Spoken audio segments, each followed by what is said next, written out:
কয়েকদিন ধরেই বলতেছি কিছু কেনাকাটা করব।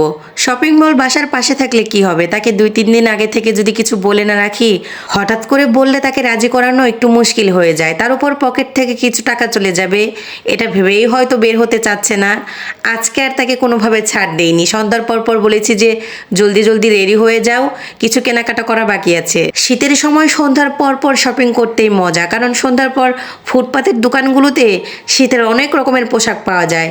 ছোট থেকে বড় সবার জন্য শীতকালীন পোশাকগুলো খুব কম দামে কেনা যায়। জনাবকে বলেছি যে পকেটে একটু বেশি টাকা নিয়ে যেও, কিপটামি করো না, বউ বাচ্চা সঙ্গে নিয়ে যাচ্ছ। কিপটামি করলে কিন্তু দোকানদাররা তাকিয়ে হাসবে। সেই দেখে আমার দিকে তাকিয়ে হাসতেছে, বলতেছে ঠিক আছে দেখা যাবে, চলো তো আগে দেখি যে তোমরা কত টাকার শপিং করতে পারো। আমার বাসা থেকে রিক্সায় নিউ মার্কেটে পৌঁছতে 5 মিনিটের মতো সময় লাগে। তো প্রথমে আমরা নিউ মার্কেটেই ঢুকেছি, কারণ মানহার জন্য একজোড়া জুতো কেনা দরকার ছিল। ছুটির দিনগুলোতে শপিং মলে পা ফেলার মতো জায়গা থাকে না, আজকেও দেখলাম ঠিক তেমনটাই। এত মানুষ আজকে এখানে এসেছে।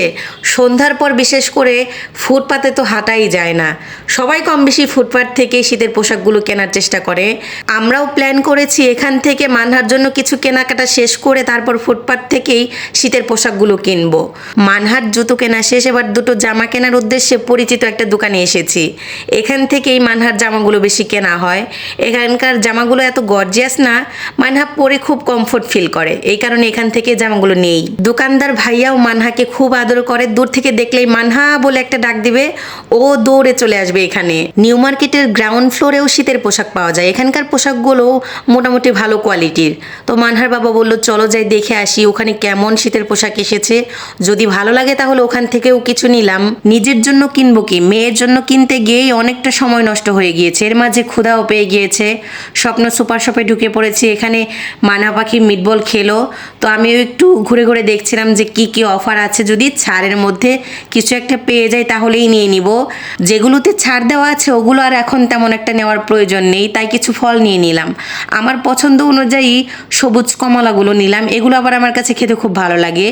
মানহার বাবা আবার ছোট আপেলগুলো নিয়ে নিল, ও বড় আপেলের থেকে ছোট আপেল খেতে খুব পছন্দ করে। আপনাদের সাথে একটা জিনিস শেয়ার করি, আমি বাইরের খাবার যতই খাই না কেন একটু দেখে শুনে খাওয়ার চেষ্টা করি। মানে কোথায় একটু ভালোভাবে বানানো হচ্ছে, কোথায় সব কিছু পরিষ্কারভাবে বানানো হচ্ছে, এটা আমি খুব ফলো করি।